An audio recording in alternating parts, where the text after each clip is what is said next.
Her name was Ngozi, which means blessing. You should know that first, that her own parents named her Blessing, and the Ogbanje chose her anyway, perhaps because of it. The Ogbanje has always had a taste for irony. We knew what was coming the moment she was born. She was a lecturer at the university, 31 years old, married to a good man named David, who believed in science and love and very little else. She was happy. That is important.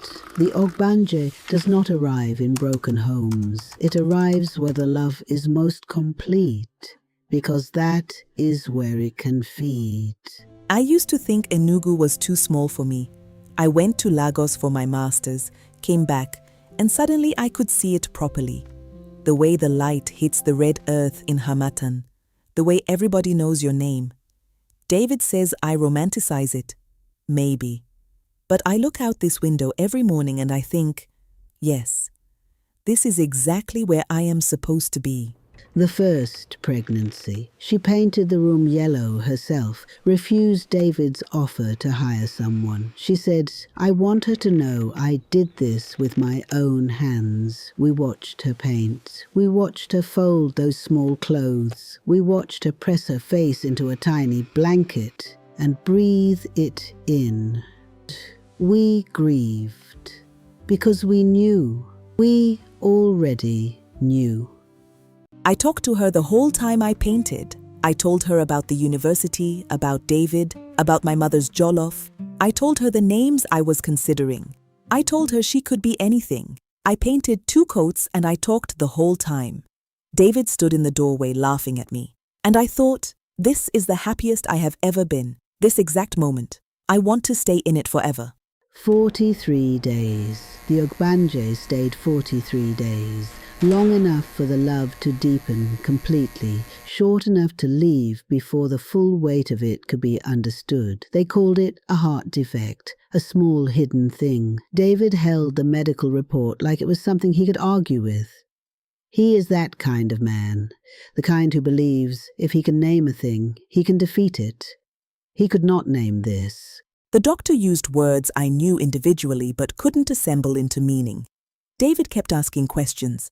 I sat there thinking, she was fine this morning. I held her this morning. She held my finger. She looked at me with those eyes, those 2 old eyes. And I thought she was trying to tell me something. I thought she was trying to say my name. I know that is not possible. I know that. But I thought it anyway. She heard it on the 9th night, the Ogbanje announcing its intention to return. It is always the 9th night. We do not know why. Perhaps the spirit world has its own calendars. She heard it, and she knew, in the way that bypasses all the modern education and the rational mind, and goes straight to the oldest part of a woman. She knew it was not grief playing tricks. But she had no language for what she knew, and without language, knowledge becomes doubt. I haven't told David about the sound. He would say it was the grief. He would say it gently, with his hand on my face, the way he does, and I would let him convince me. But it's been 9 days and I still hear it when the room goes quiet. A child laughing, once, always from the window, and then nothing. And the mobile moves, and there is no wind. She tried to tell him. We will give her that. She tried, but the words available to her were the wrong words. She had been educated away from the right ones. She said, something is wrong. Something is coming back. I can feel it. He heard. She is still grieving. He's not a bad man. He simply had no framework for what she was describing. That is what modernity does. It takes away the vocabulary for the things that have always been true. I said, David, I think she is coming back. He looked at me the way doctors look at you when they are deciding whether to be worried about you. He said, no, she's gone. We have to accept that. And I wanted to say, that is exactly what I mean. She's gone, and she is coming back. But I could see in his face that there was no version of that sentence he could receive. So I said, you're right. I know. I'm just still processing. And he held me. and I let him. And I didn't say anything else. The second pregnancy.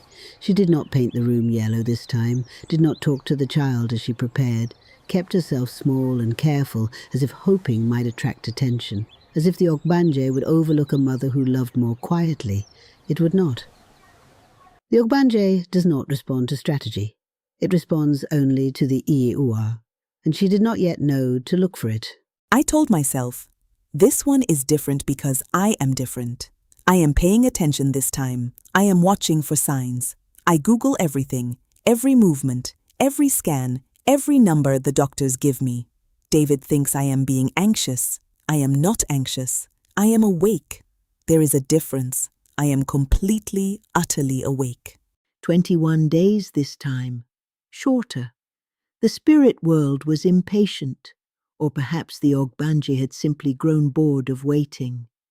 She did not go back to the hospital after, sat outside on the compound earth for 3 hours. David watched from the doorway and did not disturb her. That was the wisest thing he ever did. The earth was talking to her. She was finally beginning to listen. 21 days. I counted every one. I have them written in a notebook. What she did each day, what she ate when she slept. I don't know why I kept it. David said, throw it away, it isn't healthy. I said, I need to understand the pattern. He said, there is no pattern, no. There is no pattern. But I sat on this earth that my grandmother's grandmother walked on, and I thought, there is always a pattern. You just have to know what you're looking for. She told David's mother about the laughing sound. She had never told anyone. She chose his mother because she was Igbo, because she was old, because somewhere underneath the modern life Ngozi had built, she understood that old Igbo women know things. She was right. David's mother knew exactly what she was describing, and she was afraid, not of Ngozi, but of her son, of what he would say, of what acknowledging this would cost the family's idea of itself. She didn't say anything for a long time. And then she said, have you spoken to your own grandmother? That was all. Have you spoken to your own grandmother? She changed the subject immediately after, offered me more food. But I sat with those 7 words the whole drive home. Have you spoken to your grandmother? As if she knew something my grandmother knew, as if there was a conversation that should have happened that hadn't. Her grandmother knew before the car stopped. That is the nature of the women who carry this knowledge. They feel the Ogbanje the way you feel a change in the weather.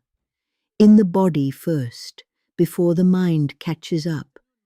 She had made this journey before, not to this house, but to others. Other daughters. Other daughters' daughters. The Ogbanje moved through families like a current, and she had spent a lifetime learning to read the water.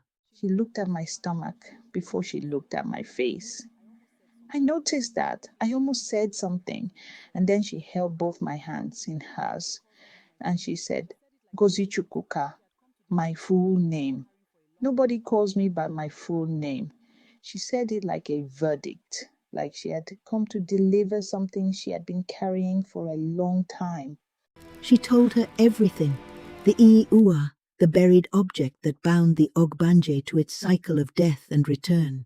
She told her where to look, in the oldest part of the compound, where the earth had never been built over, where the red soil had not been disturbed. She told her to go to the Dibia first, old Emeka, who still practiced on the edge of the old market. She told her to go before the child came. She told her, if you go after, it will already be too late. She explained it all. The Iyi-uwa, the cycle, the dibia. I did not say that is superstition. I did not say I am a university lecturer. I sat in this red earth that has held my family for generations, and I let my grandmother tell me what she knew. And something in my body, the oldest part of me, said, yes, yes, I know this.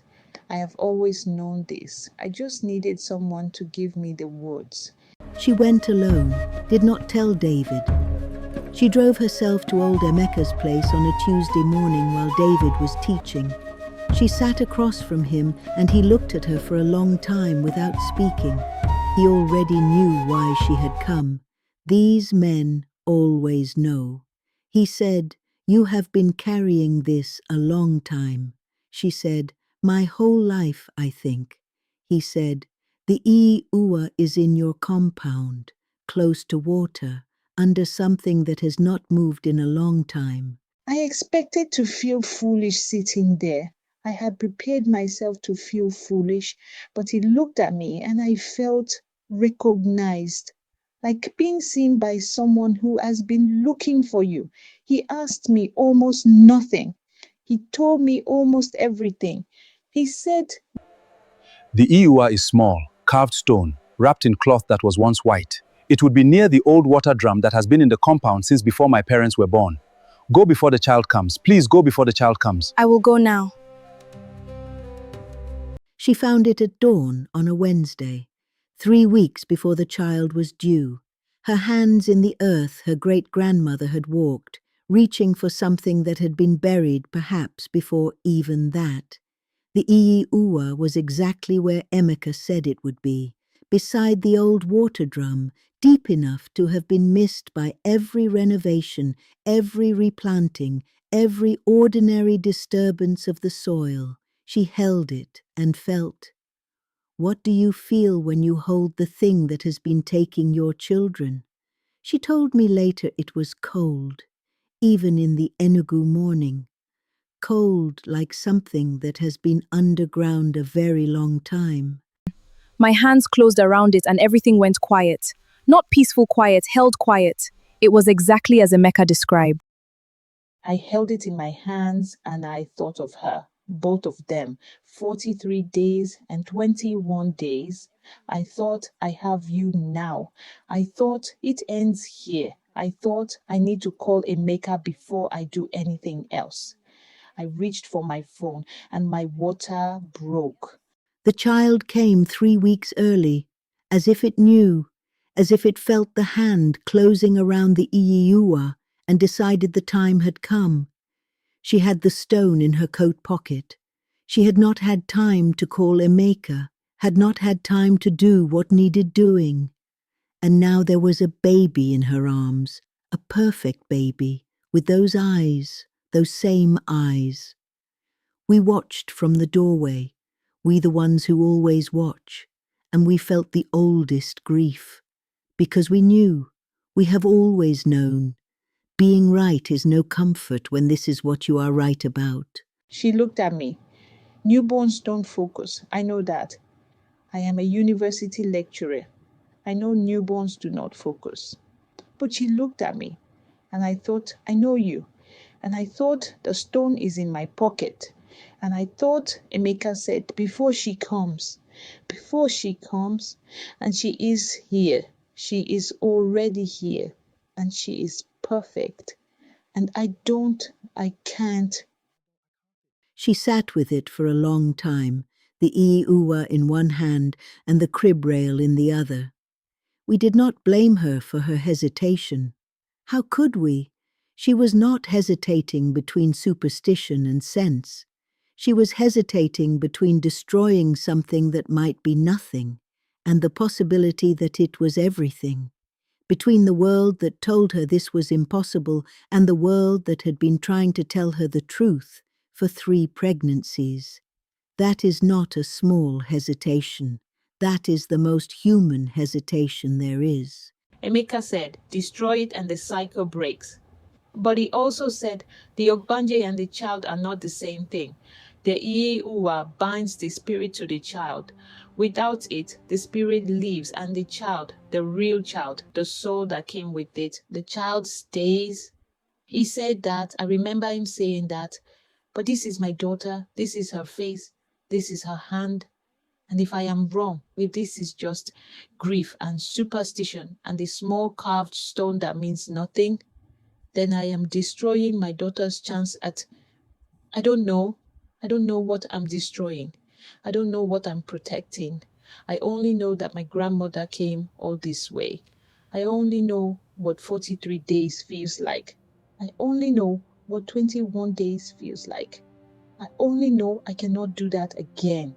She was warned. 3 times the Ogbanje came and 3 times it left. Each time it took something. 43 days, 21 days, pieces of her she will never fully recover.